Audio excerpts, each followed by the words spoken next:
সকালে ফজরের নামাজের পরে ঘুমানো যাবে কিনা? ফজরের পরের ঘুমের যদি ফতোয়া দেই তাহলে বেশিরভাগ লোকই তো এখানে আসামির কাঠগড়ায় দাঁড়ায় যাবে। ফজরের পরে বেশিরভাগ মানুষের ঘুমের অভ্যাস না। মাহফিলের মৌসুমে আমি পারি না, কিন্তু মাহফিলের মৌসুম বাদে বাকি সময় আমার বাসায় আমি আমার পরিবারের সদস্যদেরকে চেষ্টা করি রাত 10টার ভেতরে বিছানায় চলে যাওয়ার। এটা আজকাল সোনার হরিণ হয়ে গেছে। আমরা রাতে 12টার আগে গ্রামের মানুষও শোয় না। আজকে যদি বিছানায় যাইও আমরা 11টায়, 1 ঘন্টা আমরা মোবাইলে মুনাজাত করি। মোবাইলের মুনাজাত বুঝেননি আপনারা? এই দুই হাতে বসে ফেসবুক ইউটিউব টিপতেছেন, দেখতেছেন, মনে হয় যে আপনি মুনাজাত করতেছেন শুয়ে শুয়ে। এই মুনাজাত করতে করতে মোবাইল ঘুমের চোটে মুখের উপরে পড়ার আগ পর্যন্ত রাখে না অনেকে, ঠিক না ঠিক? এরপরে মোবাইলে কি দেখছে কি না দেখছে এসব জল্পনা করতে করতে আর ঘুম আসে না। 12টা 1টা 2টা বেজে যায়। এরপরে ফজরের সময় শয়তান হাত পাটি পেয়ে ঘুম পাড়ায় দেয়। ফজরের পরে তার না ঘুমায় উপায় নেই, কারণ রাত্রে ঘুমাইছি 3 ঘন্টা 4 ঘন্টা মাত্র। মনে রাখবেন, ইসলাম যে লাইফস্টাইল দিয়েছে এই লাইফস্টাইলের মধ্যেই আমাদের কল্যাণ আছে। করোনা যখন, প্যান্ডামিক যখন চরম পর্যায়ে, তখন একটা তথ্য আমাদের মাঝে প্রচুর পরিমাণে শেয়ার হয়েছে যে শরীরে রোগ প্রতিরোধ ক্ষমতা বৃদ্ধি করা ছাড়া করোনার থাবা থেকে বাঁচা কঠিন। তাহলে রোগ প্রতিরোধ ক্ষমতা কিভাবে বৃদ্ধি করা যাবে, তার জন্য অনেক আমলের কথা, অনেক করণীয় কথা ডাক্তার সাহেবরা আমাদেরকে বাতাইছেন। এর ভিতরে একটা করণীয় হলো রাতে তাড়াতাড়ি ঘুমানো।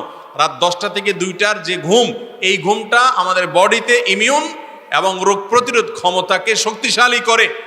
তো নবীজি সাল্লাল্লাহু আলাইহি সাল্লাম এই জন্যই তো বলেছেন যে রাতে এশার নামাজের পরে আর আলাপ সালাপ নয়। এই যে ওয়াজ মাহফিল আমরা করি, এই মাহফিলগুলো গভীর রাত পর্যন্ত করা, এটাও সুন্নাহ পরিপন্থী কাজ।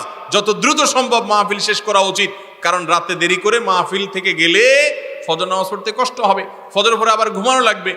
ফজরের পরে ঘুমানোটা হারাম না, ফজরের পরে ঘুমাইলে বড় কোনো গুনাহ হবে না, কিন্তু এটা অনুচিত অনুত্তম কাজ, সুন্নাহর খেলাফ কাজ।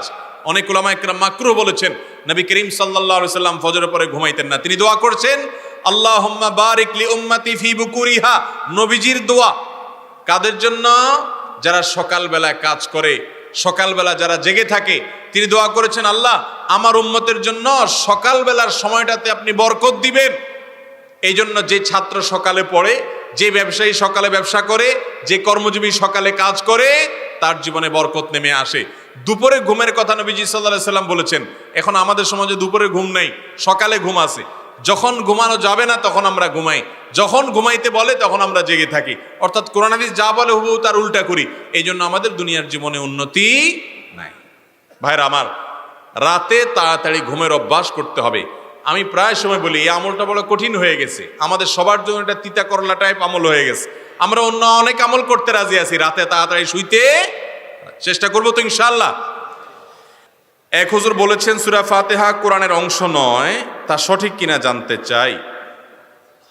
দেখুন, সূরা ফাতিহা অবশ্যই কোরআনে কারীমের অংশ।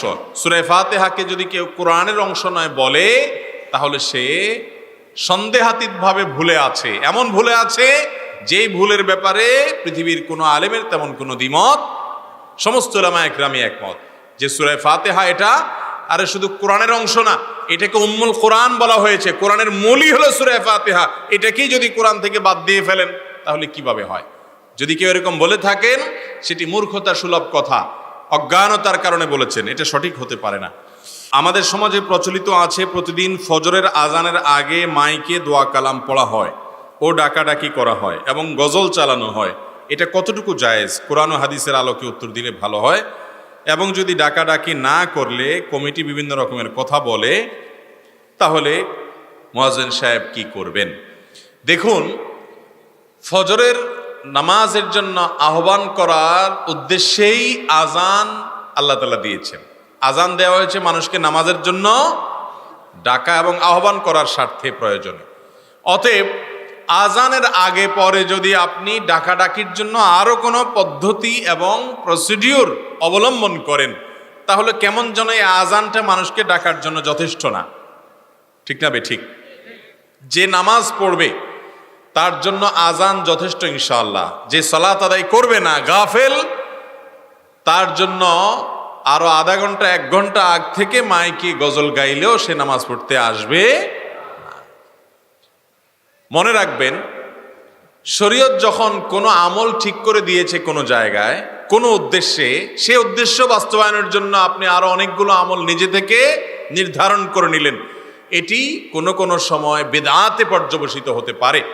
সব ক্ষেত্রে না, অনেক সময় আপনি কি বিশ্বাস থেকে করছেন, কোন চিন্তা থেকে করছেন, এটাকে কতটা গুরুত্ব দিচ্ছেন, এটার উপরে নির্ভর করে সেটা বেদাতে পর্যবসিত হতে পারে। এই কারণে আজানের আগে আজানের পরে, বিশেষ করে অনেক মসজিদে দেখা যায় আজানের পরেও মাইকে ডাকাডাকি করা হয় যে নামাজের সময় হয়েছে, সবাই উঠেন আসেন, ডাকাডাকি করা হয়।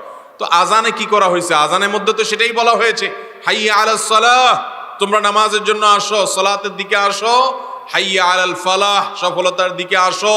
আস-সালাতু খায়রুম মিনান নাওম, ঘুম থেকে সালাত উত্তম, নামাজ উত্তম, এই কথাগুলো তো আজানে বলা হয়েছে। অতএব আপনি যদি আবার 5 মিনিট 10 মিনিট ধরে মাইকে গজল গেয়ে বিভিন্নভাবে ডেকে ডেকে মানুষকে ঘুম থেকে তোলাটাকে অপরিহার্য বানিয়ে নেন, তাহলে সেটা আজানের যে ইবাদত আছে সুন্নাহসম্মত, সেটার মধ্যে কেমন যেন আপনি সংযোজন করলেন। এই জন্য এটা না করা উত্তম। আমরা বরং আজানের উপরে সীমাবদ্ধ থাকবো ইনশাআল্লাহ। আর মানুষকে সালাতের গুরুত্ব বুঝাবো, সালাতের প্রতি মানুষের সিরিয়াসনেস আনার চেষ্টা করব, কাউন্সেলিং করব, যাতে করে সে সালাতের জন্য চলে আসে।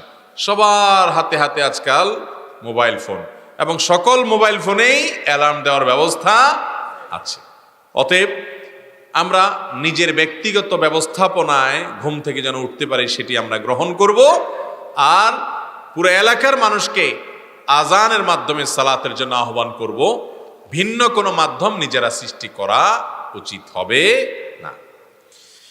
এরপরে প্রশ্ন হলো, এলাকার যুবকদের পক্ষ থেকে বিয়ে নিয়ে সব অভিভাবকদেরকে কিছু বলেন। যেখানে যাই যুবকদের আর্তনাদ, যুবকদের হাহাকার, যুবকদের তাদের হাহুতাশ, এটা আমাকে দেখা লাগে। সব জায়গায় প্রশ্ন যুবকরা দিবেই যে হুজুর আব্বাকে বুঝায় দেন, চাচারে বুঝায় দেন, জ্যাঠারে বুঝায় দেন, একটু আমাদেরকে যেন বিয়ে শাদী দেয়। মুরব্বীরা এগুলো লক্ষ্য রাখবেন যে যুবকরা বিয়ে করতে চায়, জেনা করতে চায় না। যুবকরা বেশিরভাগ আবিয়েতে নাকি অবিবাহিত লোকের সংখ্যা বেশি মনে হয়। ঠিক আছে, ঠিক আছে, তাদের গলার আওয়াজ, তাদের কণ্ঠ শুনে মুরব্বীরা নিশ্চয় বুঝতে পারছেন। অতএব নিজেদের নিরাপত্তার জন্য হলেও ছেলেদেরকে, মেয়েদেরকে উপযুক্ত হলে তাড়াতাড়ি বিয়ে দিয়ে দিবেন।